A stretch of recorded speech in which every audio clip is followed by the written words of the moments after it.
Ačiū labai Monika ir mūsų Petrai, tikrai šaunus vaikučiai, ačiū Jums labai. O dabar norėčiau pakviesti šitą mažytę tribunėlę gerbiamą profesorių mokslininką Stasį Paulauską, kuris dirba su europinės energetiniais projektais ir žino išeitį, kaip sumažinti elektros kainas, priešingai negu kad kai kurie mūsų valdžios vadovai. Prašom, ponas profesorius.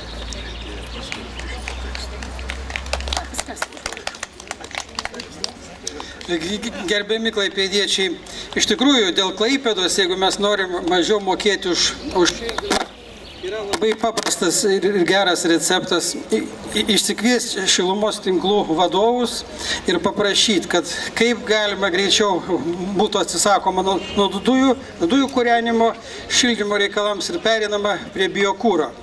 Kaip įrodė mūsų mokslininkai, Lietuvoje mes pakankamai turim biokūro išteklių, įvairiausių, krūmų, šiaudų ir taip toliau, bet jeigu kitose miestuose ir kitose rajonuose vyksta intensyvi kalba apie tai, kaip perėti prie biokūro, klaipėdiečiai užtilė. Nenori tos spręs klausimo. O efektas tam būtų, 30% pigiau galima mokėti už šildymą, jeigu šitą klausimą išspręsti. Bet aš noriu dar ir kitus momentus paliesti, kalbėdamas apie energetiką. Tokia graži diena, šiandien mes turėtume būti kur nors prie jūros ar į sodus važiuoti. Bet gyvenimas mus verčia vis dėlto eiti į aikštę, lipti ant bačkos, kadangi atsitiko kažkokie tai labai rimti dalykai mūsų visuomeniai. O atsitiko štai kas, kai Sąjūdis pasirūpino, kad būtų priimta nauja konstitucija Lietuvos, ten buvo įtvirtinta demokratija, tai yra žmonių valdžia, apie politinės partijas ten nebuvo jokios kalbos. Iš viso žodis partija yra pažymėtas ten 6 vietose konstitucijoje, bet be jokio sąryšio su valdymu, su valdžia. Ir kas atsitiko? O mesgi visi užsidainavom Sąjūdžio dainom, patikėjom Seimo nariams spręsti mūsų reikalus ir pamiršom juos kontroliuoti. O jie savo atsisėdė Seime galvojo, kaip čia man dabar padaryti, kad man ir kitą kadenciją išrinktų į Seimą, dar kitą. Ir Seimo nariai iki šiol išlaiko privilegiją, nusikalstamą privilegiją. Jie gali pažeisti privačių ir asmeninių interesų įstatymo reikalavimus. Jie turi teisę balsuoti už teisės aktus, kuriuose yra sprendžiami politinių partijų klausimai. Ir štai po trupučiuką kadencija iš kadencijos, jie savo sąlygas gerino ir mes net nepastebėjom. Mes dabar atsibūdam, žiūrim, kad mes jau kitoje valstybėje, mes jau nebe demokratinėje valstybėje. Šitos valstybės santvarka vadinasi partokratija arba partijų valdžia. Tokios santvarkos konstitucijoje nėra parašyta. Ir štai visa priežastis, dėl ko mes su jumis dabar renkamės į aikštės ir Kaune, ir Vilniuje, ir Klaipėdoj. Dar vis žiūrim vienas į kitą, ar mes čia gerai darom, ar negerai darom. Aš manau, kad mes darom labai gerai, nes demokratijos be pilietinės visuomenės nebūna. Be tokių piliečių, kur čia šiandien šitą aikštę yra susirinkę.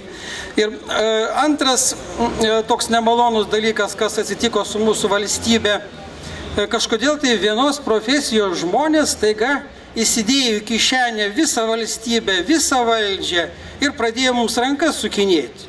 Čia eina kalba apie energetiką. Juk mūsų visuomenė yra daug specialybių atstovų. Yra ir staliai, ir šaltkalviai, ir statybininkai. Prieš 20 metų, aš pamenu, man teko truputį ūkio reikalai susiminėti čia Klaipėdoj, tų energetikų, kaip ir vandentiekio specialistų, niekas nepastebėdavo, nematydavo, jie buvo visai nereikšmingi. O šiandien, prie ko mes priėjom, šiandien yra pasakyta, jeigu visi, kas prieš Visagino atominės elektrinės projektą, tai yra liaudės priešai. Jau tai yra rusų šnipai, kažkoks tai absurdas, reiškia vietoj Kryžių kalno Lietuvoje statoma Visagino atominė elektrinė ir mes visi verčiame jai žegnotis. Absurdas, kaip galėjo atsitikti, kad vienos profesijos žmonės įsidėjo visą valstybę į savo kišenę. O atsitiko paprastai, kad energetikoje vyksta šiuo metu revoliucija, tai yra labai rimtas technologijų keitimo procesas. Žmonės prakuto, jie nebenori kentėti nuo gamtą ir sveikatai kenkiančių technologijų, tai yra dujų, naftos, atominės elektrinės, Černobylių, Fukushimų visokiausių. Tai yra tokios technologijos, kurios žudo, naikina mus. Mes nenorim žudytis, mes norim gyventi. Ir už tai mes natūraliai ką darom, mes pakeliam galvą į saulę, kaip gražiai šviečia, mes galim laisviausiai apsirūpinti saulės energiją vasaros metu. Nueikim prie jūros, žiemą vėjai pučia, mes galim vėjų pilnai apsirūpinti. Mūsų miškai pilni biokuro, mes galim viską apsirūpinti savo jėgom. Ir čia pat Klaipėdoj, čia pat nevažiuojant ir nesiunčiant energijos iš Visagino. Tačiau jau taip atsitiko, kad didieji pinigai šiuo metu, kurie valdo pasaulį, kurie lemia karus, yra toj naftos, dujų, branduliniai energetikui. Ir tie dideli pinigai viską padarė. Mūsų politinės partijos, jos jau nebeturi jokių išskirtinių ideologijų. Jeigu pabandai sulyginti, kuo skiriasi socialdemokratai nuo tų konservatorių, nėra jokių tikslų. Jie mūsų neveda kažkokiom tai aiškiom skirtingom kryptim.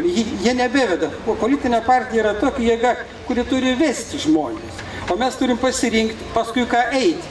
Jie apie vedimą net nebekalba šiandien, jie žiūri kaip patys pripult prie lovio, pralysti Seimą, pralysti vyriausybę ir gerai pasidalinti mokesčių mokėtojų pinigus ir Europos Sąjungos didžiulius pinigus.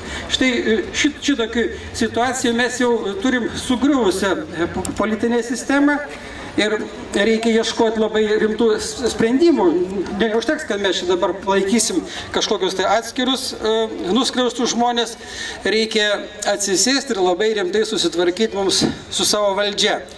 O susitvarkymas yra toks, kadangi visi pirmieji politiniai klausimai sprendžiami ant bačkos, tai mes dabar su jumis ant bačkos ir stovim čia ir triukšmaujam, tai reikia ir politinės partijas visas išvaryti iš Seimo, iš vyriausybės ir iš visų ten vietų, kur jie pinigus dalinasi, tegul sugrįžta ant bačkos, tegul vėl mums siūlo savo programas, o mes tada rinksimės paskui ką iš jų eiti. Tačiau, jeigu jau išrinko kokį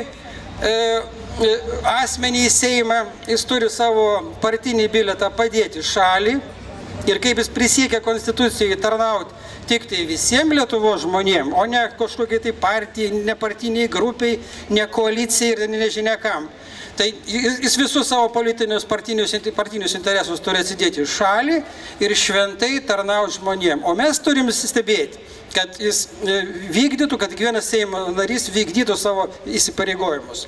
Štai su tokiais pakeitimais mes galėtumėm susigrąžinti savo atgal demokratiją ir vėl savo ramiai eitumėm į sodus, eitumėm prie jūros ir nebereiktų mitinguoti.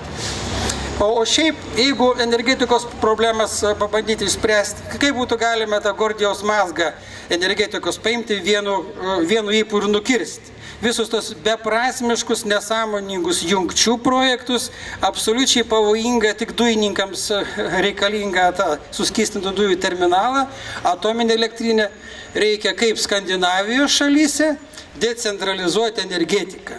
Tai yra panaikinti energetikos ministeriją ir visus energetikos klausimus spręsti, atiduoti savivaldybėm. Elektros tinklai atitektų savivaldybei ir Klaipėdos savivaldybė pati ieškotų, kur čia aš vėjo malūnus pasistatysiu, kur čia saulės baterijas, kokias ant stogų pasidėsiu, kokį biokurą naudosiu, nes švedai, pavyzdžiui, labai stebisi. Ar įmanoma iš Stokholmo kokiai nors Karlskronai nurodinėti, kaip jie turi spręsti savo energetikos klausimus. Tai jiems labai keista. Švedijoje kiekvienas rajonas jau šiandien yra apsirūpinęs atsinaujinančiais ištekliais ir iš nieko neprašo jokio importo. Jokie išoriniai tinklai nereikalingi. Tai štai šūkis pagrindinis būtų decentralizacija, sukurkim vienodas sąlygos dirbti rinkoje visiems. Ir energetikams, ir vandenvalininkams, ir šiaučiams, ir kriaučiams, tegul rinkos santykiai išaiškina ką turi kiekvienas veikti. Aišku, žymiai gudriau yra, kai aš rinkoje nedirbsiu, aš pasisamdysiu vyriausybę ir susikursiu savo didžiulę gerovę, ką dabar padarė energetikai. Taip, kad pagrindinis dalykas, ką mes šiandien turim daryti, tai stiprinti pilietinę visuomenę ir savivaldą. Pagaliau mes turim perėti prie savivaldos. Valdykimės.